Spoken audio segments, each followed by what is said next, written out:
one very important factor to remember is that you are not alone.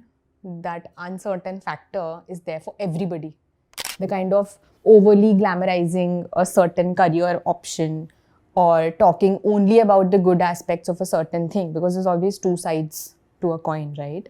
So I feel like there's a lot of things that people need to know that they're not told, because they are being sold different kind of narratives. Somebody who is just fresh, probably 1 to 3 years of experience in management consulting, compared to somebody who is at a very senior manager level, let's just say 6-7 years into management consulting. So what is the difference in their salaries? Can you give us a range?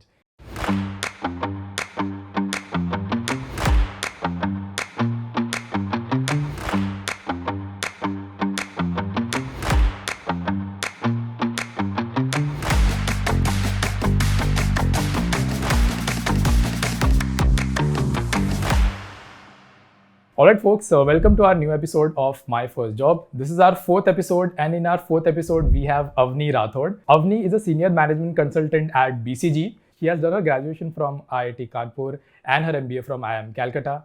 She has a lot of insights when it comes to debunking myths around IIM, IITs and navigating your career, especially if you are in management consulting space. This episode also talks about the importance of having an online social presence and how, if you're a professional, you can leverage your social presence for more possible opportunities in the future. This is the episode that you don't want to miss out on if you're feeling uncertain about your job, because it will show you how you can navigate through. Hello, Avni, thank you for having us at your place. Most welcome, Saif. Thank you for having me on your podcast. So, Avni, for our viewers, they want to know who you are. But I want to start off with a fun question, so they'll understand more about you. So if your life was a book, what would the title be? It would be called Misfit, because I feel like I come from a very typical aspirational cliche background, but I often find myself struggling with what I'm doing with my life. And I tend to go towards very unconventional paths, making unconventional choices, taking a lot of big risks in life. Before I start, introducing myself, let me just tell you, it is going to be like a reality show where everything is just getting eliminated one after the other. The things that I've tried and then how they've gotten eliminated from my life, right? I prepared for JEE during 11th and 12th, and towards the end of it, I was like, okay, I love maths, but I stopped liking quantum physics and inorganic chemistry. So I was like, I'll do something which is closer to maths. That is when I decided to go with economics at IIT Kanpur. I was there 4 years, similar. It's a typical engineering setup and everything. Again, it's a 4-year degree, but you can convert into dual degree, right? So I decided to convert it into masters. And then I went for a research internship after my 3rd year in Europe. And there I realized I'm not interested in research. Then I dropped the dual degree and then I sat for placements. Then I got a job at Citibank after IIT Kanpur. I joined there full time. It was my first experience into corporate life, which was quite interesting. Enjoyed the fact that I was making my own money, independent life and everything. My first job, very first job. And then I realized this is not the place for me. I'm not enjoying this typical 9-to-5 desk job and a tech profile. So I decided, okay, I'm not going to do core tech as a career. I'm going to switch to the business side. That is when I left my job and then I joined ShareChat.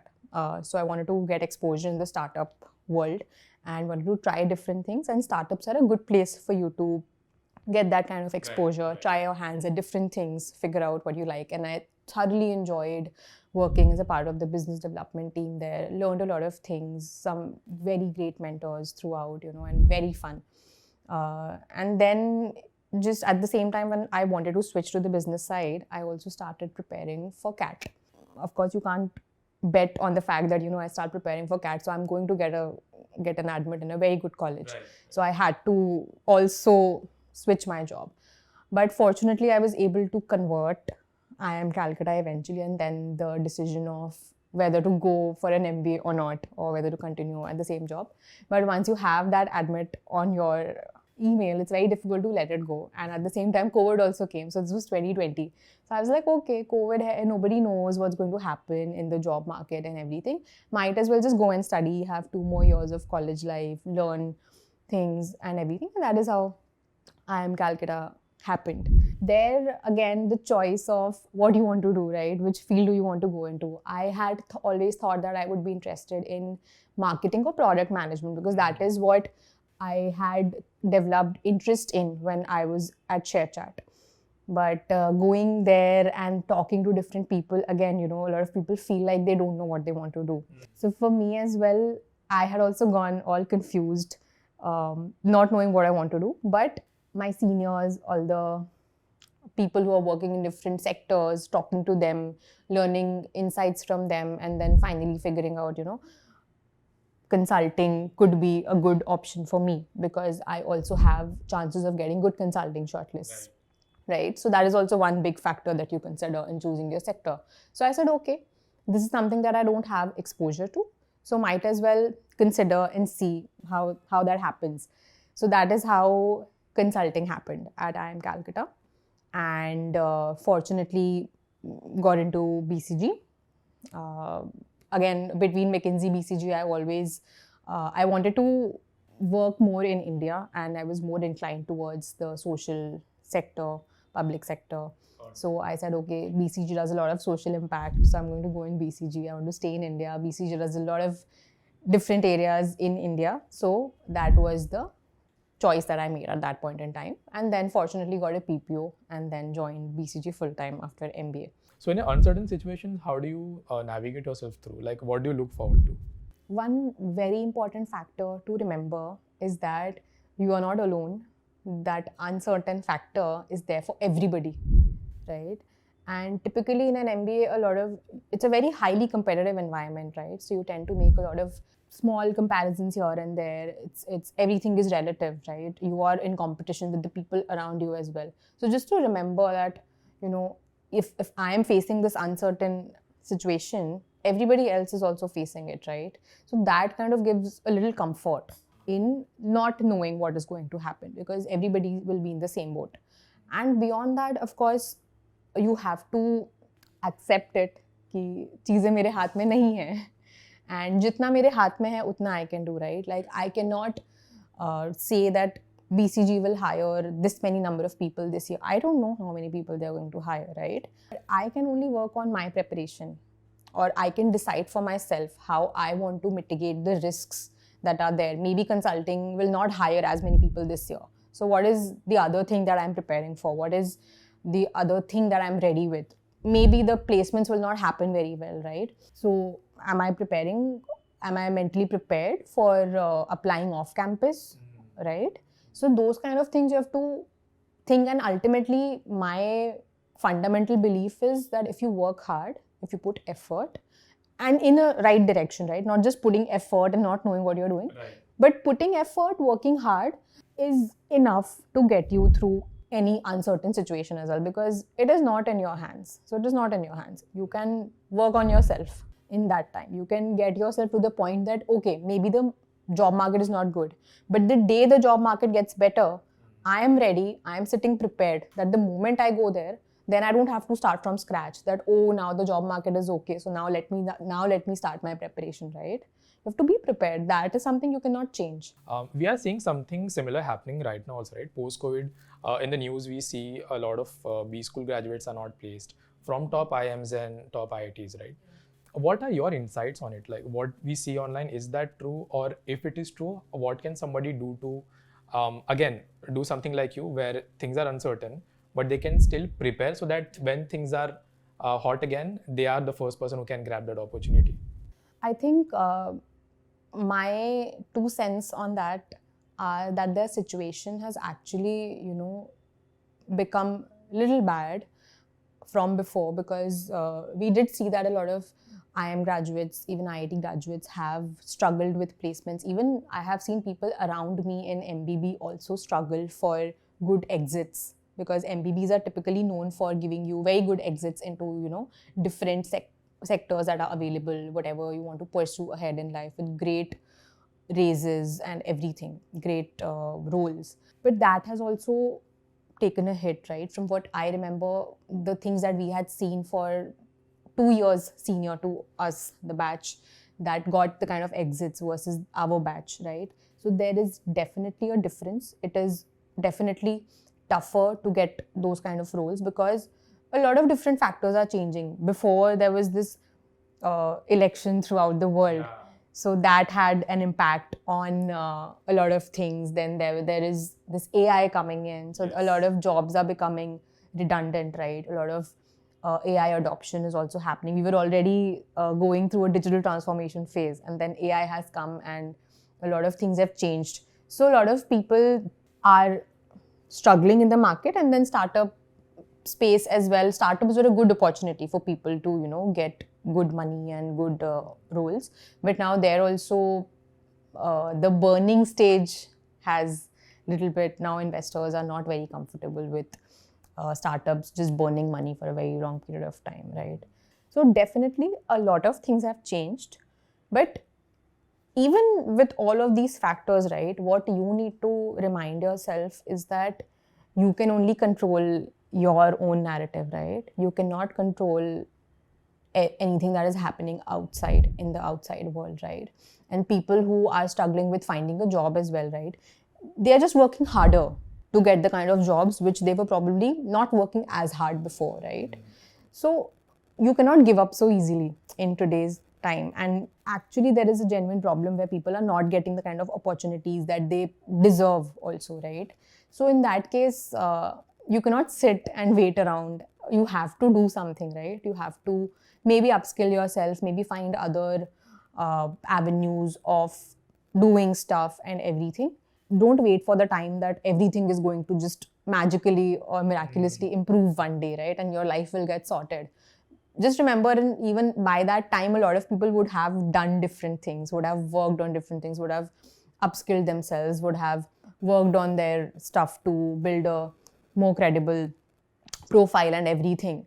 So you have to keep doing something or the other. You have to keep trying, right? And you never know. Like maybe you got 100 rejections. Maybe the 101 is what you're going to crack, right? IITs or IIMs, what are some of the common myths that you want to maybe debunk for our viewers? I feel like people should know the reality of things, right? A lot of times students get misleaded or misguided. I would not want that to happen to me or people that I care about, right? So, and I don't want that to happen to anybody for that matter, right? The kind of overly glamorizing a certain career option or talking only about the good aspects of a certain thing, because there's always two sides to a coin, right? So I feel like there's a lot of things that people need to know that they're not told, because they are being sold different kind of narratives. The narratives which, say for MBA, you will probably be shown a very flowery picture that, your life will change so much after MBA. It maybe does for some people, right?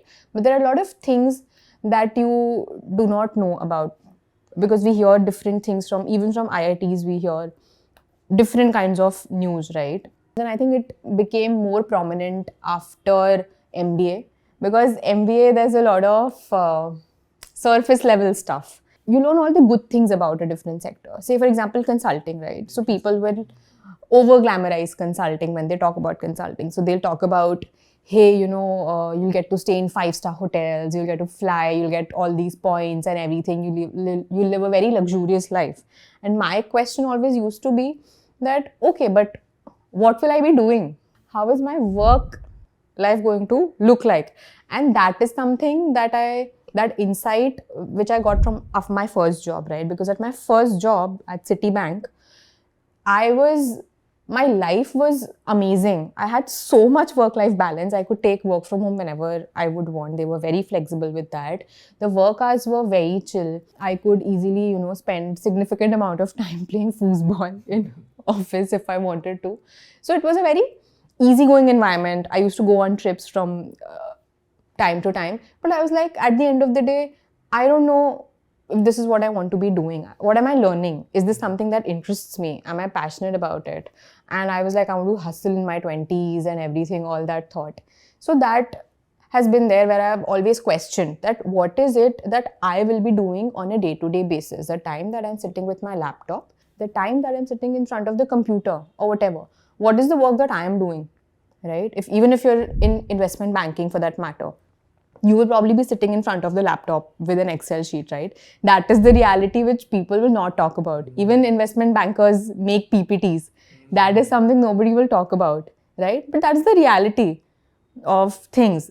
People tend to over glamorize all the different things. So I feel कि उन्हें वो भी पता होना चाहिए. Right. They should know what is expected out of you exactly to Exactly. To get what they are giving you. To make a very well-informed career decision. So even when I talk about consulting, don't have anything against consulting. I've learned a lot of things from consulting as well, right? It was a great exposure for me. I just felt like this is not a long-term career choice for me, where I decided to leave. But people like doing consulting. But a lot of people have misconceptions about consulting, right? That, oh wow, we'll be traveling to so many amazing places and everything, and such a luxurious life we'll be living. But that is not how it really looks like. The reality is far from different. Like, even if I'm on a flight, I would be fighting with the air hostess. Like, she'll be like, ma'am, please keep your laptop here. Ma'am, please keep your laptop. I'm like, no, let me just send this one email before we take off, right? That is the kind of pressure you're constantly in. Like, even if you're sitting in the car, you're just looking at your laptop or phone.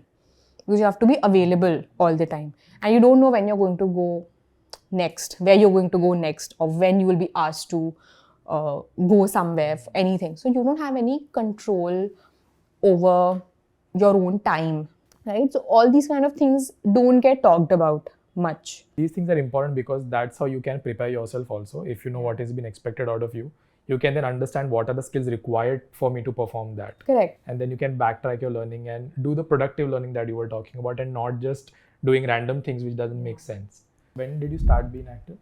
It's been about 2.5, 3 months. 3 months, 2.5, 3 months, yeah. Okay, so it's after your BCG job.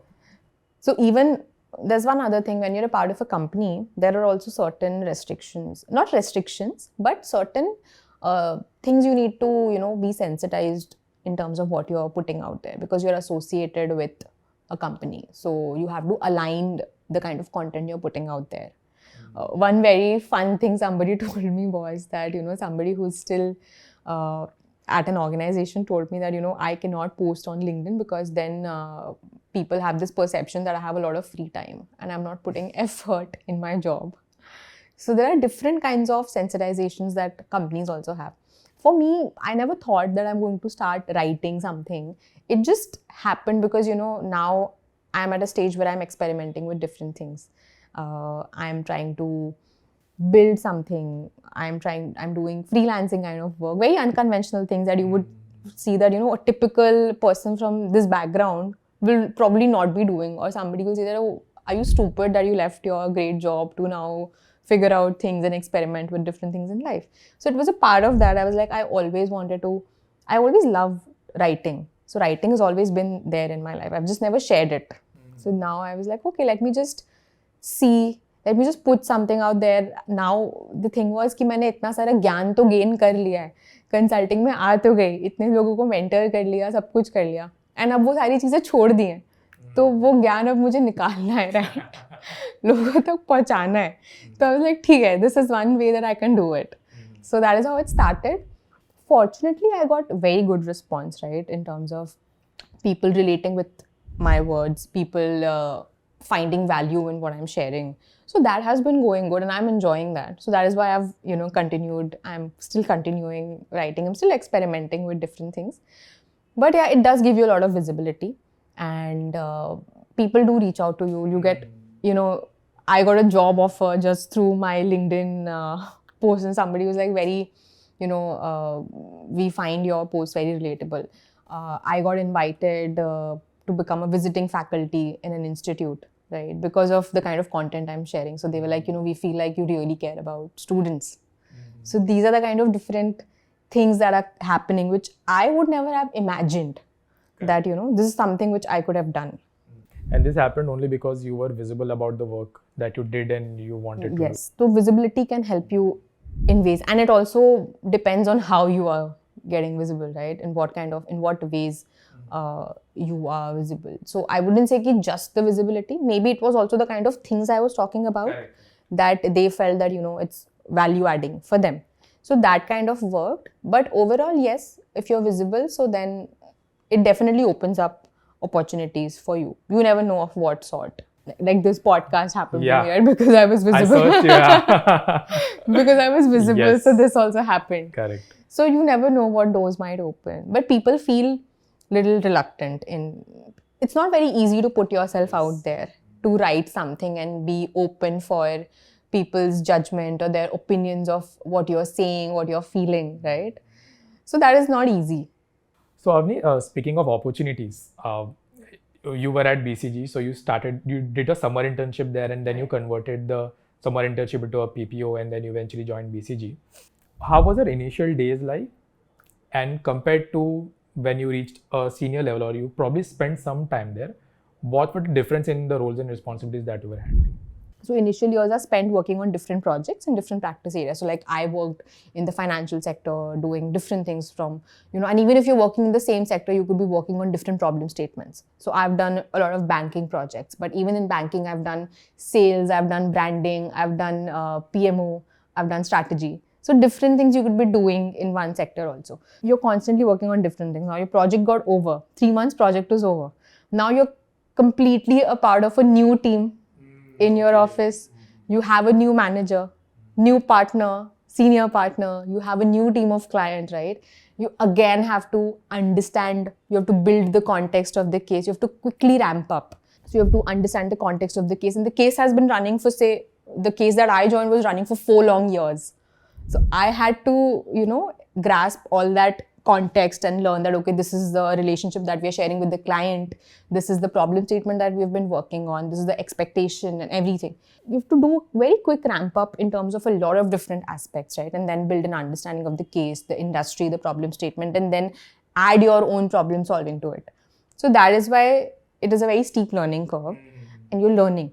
Once you move to a managerial role, that is a very drastic shift, Suddenly you are also responsible for managing a team, right? And you're more responsible for managing the partner's expectations. Your responsibility, accountability, everything is increased tremendously. Yeah. Which was not less even when you were in a non-managerial position, right? It was not lesser then, but now it is a different kind of... It's amplified even more. Yeah, now you have different kinds of pressures, different KPIs, right? So that is why consulting is said to be a very high pressure. And then on top of that, you add traveling. You add like 15 to 18 hours of work, right? You add, sometimes there's weekend work. So add all of those things on top of that. And then you're traveling, you're stuck somewhere, or you're falling sick. So many people develop health issues also, with this kind of work environment. I myself used to be sick. Like I remember on one of the projects, I was traveling between Mumbai, Udaipur and Delhi in 1 week. And it was in winters. So it was such a drastic climate change for me going from Mumbai. So I used to constantly be sick. So all these kind of factors are also there. So you have to be very, you have to manage a lot of different things around you. Let's just say after learning these skills and the kind of skills that you have and moving up the ladder, what are some of the exit opportunities you have seen people take after management consulting and they did something else and they are successful at what they're doing after exiting from management consulting? So I'll talk about different levels, right? Yes. So first I'll talk about people at my level, right? So typically a lot of people leave consulting after 1 to 3 years, right? So they get exits into PVCs, they get exits into startups, good exits. They can get exit into a strategy role in a big organization. Those are the kind of different things that people typically do beyond that product management or anything particular that you want to pursue. So consulting opens up a lot of doors for you. There's no one thing that you're working on because you're working on different things, right? So it's a general kind of role, general management consulting kind of role. So there's no expert particular area. So you can go in different areas. People who are at a little more senior, people who grow within the organization and then they exit. So I have seen people going into, once you become a managerial level person, so then you can join a company as a director, you can join as a part of their founding team, or you can join as a senior manager in the organization, right? Or maybe even as a partner at some boutique consulting firm, for example, right? And then very senior people, which I have seen, is they often also join as CXOs in certain organizations. They get hired at a very good level because they've built an expertise in their area, right? So if somebody has been working in the banking sector for 15-20 years, right? So they've built immense expertise in that area, right? So they are a huge asset to, say, a fintech firm or a fintech startup that wants to come. So those kind of opportunities are always there. Let's talk about the fun part now, Avani. So when somebody is progressing this career ladder, let's just say somebody who is just fresh, probably 1 to 3 years of experience in management consulting, compared to somebody who is at a very senior manager level, let's just say 6-7 years into management consulting. So what is the difference in their salaries? Can you give us a range?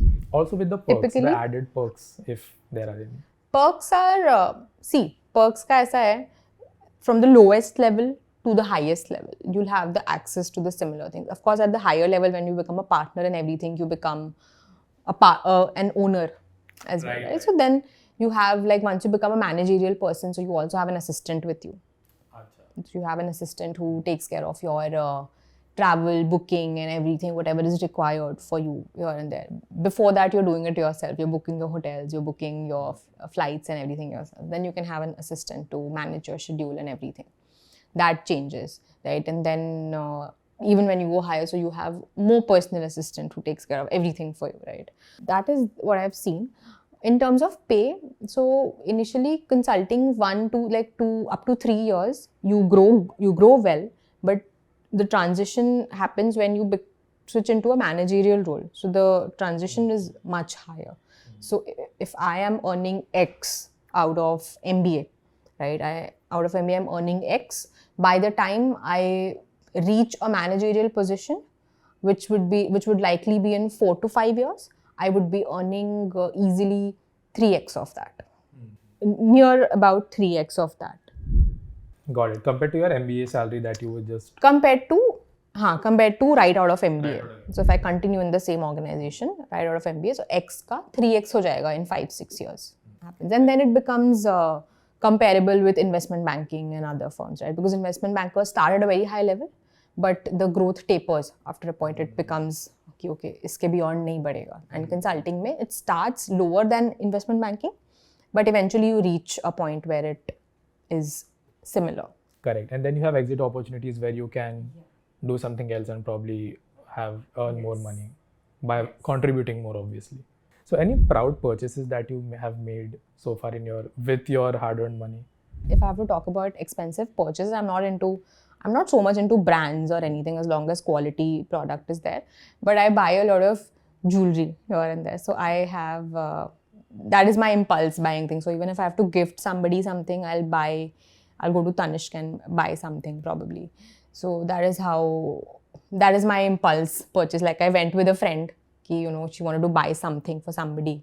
She didn't end up buying anything, I bought something. And that is a jewelry store, right? And you're buying gold, you're buying diamond. That is the kind of impulse purchase that I do. So you buy gold for your friends? For wedding and all. Not as a typically, hey, I'm meeting you for lunch, so here's a ring for you. No. No.